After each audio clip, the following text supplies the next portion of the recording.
it's me again, and today I'm going to be doing a Living Dead Dolls video on Psycho. Obviously, the doll's not in the box, so you'll see her. If you own her, you know. So let's begin. So on the front cover, it has Norman Bates pulling back the shower curtain, holding the knife. It's the doll versions with the hands and that. In there, you'll have her holding her arms up, screaming, kind of like doing this in the box, and she's just screaming, trying to protect herself. On the one side, it's Living Dead Dolls Percent Psycho. The other side, Living Dead Dolls Percent Psycho with Norman Bates. This side has a house. On the back, you have if you get the two dolls you have seen, Norman Bates' box has Maryin Crain on the one, and Maryin Crain has Norman Bates on the back, just like on the front. If you put the two boxes together, you get the scene. You can look it up on the internet. I believe you can find pictures of it. And I found this one trick to be very, very cool. If you angle the box with the doll side that has the word Psy and then the house with the Psycho, you angle it together, you get the word Psycho. So this was the first one I got for Christmas, so thanks up for that one. And finally, I was trying really hard to get this one to be posted up, but never had any luck until gotta give credit to my ASL teacher, Miss Potter. She was the one who helped me be able to get the videos and that on the internet through using a different form with the MacBook that I'm currently using. That's the school's. So anyway, heads up on Miss Potter. Thanks. So let's begin. Okay, so here's the doll. Like I said, on the bottom of, and this is just mine only. It's not a manufacturing thing. It's just me. Her feet, mine is grungy and dirty in that, and that's because my shelf, I have a cardboard cut flat area for the dolls because mine has like these huge ridiculous holes that they could fall in. I don't want that, so I put a cardboard flat on there so that way they would stand, and I colored it green and black to make it like grass in that, so and it's kind of seen. You see, if you watch my Annabelle, Mandy, and Robert, you'll know what I'm talking about. So that's where this comes in. It's just mine. I did that. So don't have to worry about that. I don't care about it because I'm not selling any of my dolls for a while. And so, yeah. Let's begin. So, let's begin with the skin tone and the clothing. Obviously, she is a white doll because the movie is a black and white film. So, of course, she's going to be a white doll because black and white film. And since this is the famous Psycho scene where she's getting killed to death, getting stabbed to death, this is the scene. So, she has this towel on since Living Dead Dolls, they have modesty, thank God. They won't send their dolls out naked, so they put on a towel for her. In the scene, she is naked, so. But for reason being in that, they put a towel on, which is really cool, better, I think. That's in my opinion. I really like the towel. And what's cool is on the towel,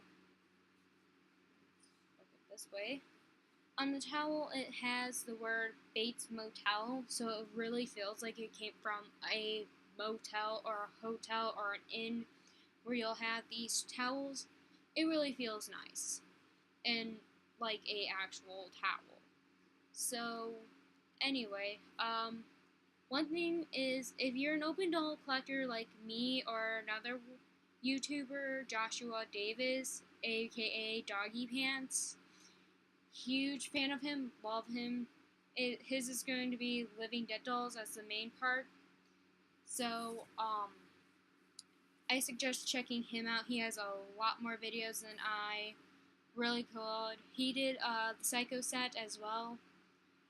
So go check him out if you want. He clipped the rubber band, and I did the same thing, and both of our towels fell off. The only difference is with him, he actually ended up fixing it in such a way where the towel won't come off, because me and him are, well, we don't like our dolls being wrapped up in that with it, so we didn't know at the time, so we ended up just snipping it. He ended up wrapping it nicely where it still looks like it came from the manufacturing, but without the rubber band. Me, what I ended up doing was I wasn't wanting to fuss with it, so I ended up putting a gray rubber band on there to keep her towel from slipping down. No, it's good, but it will slip down sometimes like this.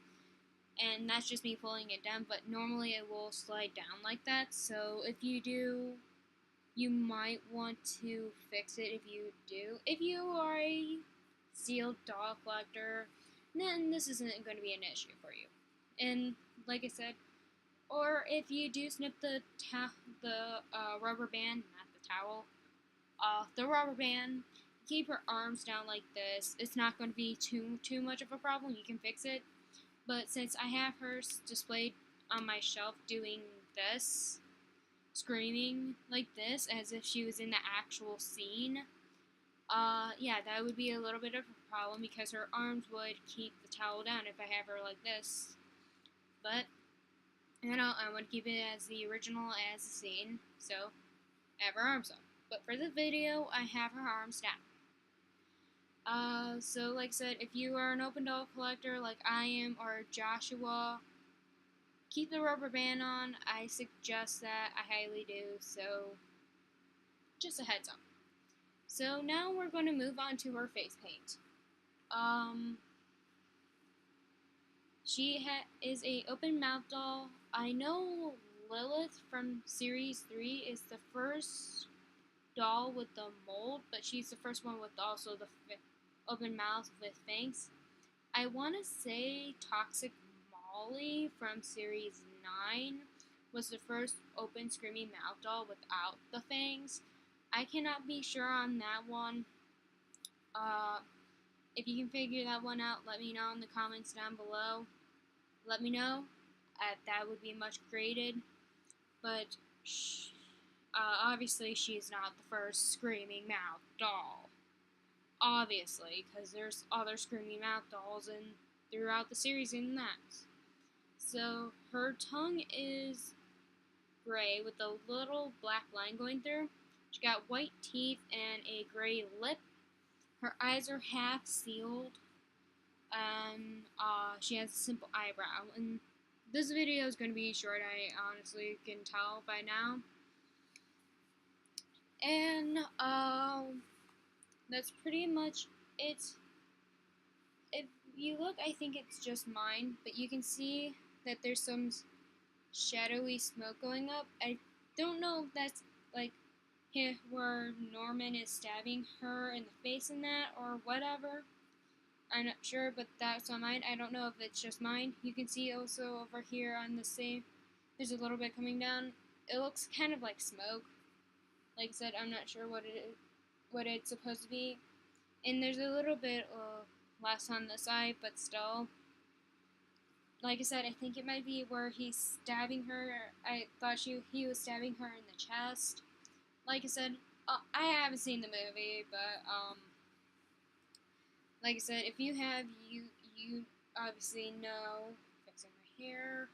You know where Norman Bates stabs her, so you know. You don't. You're like me. I'm in that boat of I don't know. So anyway, let's move on. She has before we move on to her hair, I want to say something else. This girl, I think she's like Tiffany and Holly Katrina. Girl loves her mascara. Seriously, look at this. The girl has a ton of eyelashes. So many, too many to count. I think Tiffany from Bride of Chucky and that, I think she loves hers the most. From what I've seen. Joshua also did Tiffany, Bloody Tiffany, the Tiffany and Chucky said Bloody Tiffany said, so like I said, go check him out. He is awesome. I suggest it. So, but yeah, she loves her lashes, obviously. Now, going on to the doll's hair, and this is the one thing I absolutely hate. It is atrocious. Her hair is atrocious when it comes to the rooting. It is horrible. So her hair is a grayish white, like I said, black and white film. But the one part of it that's atrocious is the rooting. Now, if you look up, you can see that there is a huge, and I mean huge, bald spot. It is atrocious. Even Norman Bates, the rooting of the hair on that doll is better than this one. I don't get why. This is atrocious. Now, look. I hate dolls with thinly rooted hair, with the exception of a few to that rule, which is if their hair is pulled back like ponytail or a braid or a bun, or if their hair is just really thick, like Hollywood's, Charlotte's, not talking about Charlotte's with the thickness braid, ponytail, Wrath with the braids, or if you want to go with the newer one, Annabelle. They produced an Annabelle and an Annabelle variant. Their hairs are thinly rooted just to make the braids easier. You got Dahlia, you got Onyx, who has both pigtails and the poofy hair. That's when that part does not bother me, because it's for pulling it back purposes. Or even the yarn hair. Purposes only. The only one that they did yarn hair that was super thick was Macumba from Series 3. And at the time they were working at it. But this is not. No. This is horrible. This is not great. This is not. No. This is kind of things that open doll collectors like myself, like, there are complaints about. And that's just something. I think at the time when they were producing the Living Dead dolls, the Psycho set in that, at the time, they went through a very thinly rooted, I think that was when they were going with the new manufacturing or something, I don't know, but this is atrocious. This is horrible. Why? No. This is not good. This is the one thing that I really, really hate. And no, there's going to be a lot of other dolls, like Series 9, and I want to say Series 12, who have thinly rooted hair. I don't know, but it's just atrocious. At least with the others, those series, you're not seeing like a huge black spot, or in this case, a huge gray spot, or whatever color hair the doll. They dyed the doll's hair. It's not that bad. This is horrible. So, not much I can say, but she's a really good doll. I know that it's coming out that I hate the rooting of the hair, which I kind of actually do, but, not bad. The other thing with this doll, and this is kind of probably, if you're those type of people, if you're those type of people who absolutely positively hate gel in doll's hair, she has a bit of gel in her hair here, so you can comb that out if you want, if gel bothers you that much. Gel does not bother me that much. It did when I was younger, but now, nah. It's there for a purpose, I think. But yeah, it doesn't annoy me. So that's just another thing. Her hair is cut short, but on the prototype, it looks like the doll's hair is longer and a little bit rooted better for the reason being it long. I don't know. That's just me. And Joshua would say the same thing, but yeah. Uh, oh, this video is long. Okay, well, let me end it. Thank you for watching this video. I know it was rather long. I was not really aware of it, but out of uh 5 stars, I would give this one 2.5 stars. Only because the rooting of the hair is so atrocious. It's not even funny. This is a good doll. I would suggest getting Norman Bates as well to complete it out. This is a good doll. Now, next up on the video of Living Dead dolls, I got Luna, I got Holly Katrina, and I got Quack. So, thank you for watching, and see you in those videos. Bye!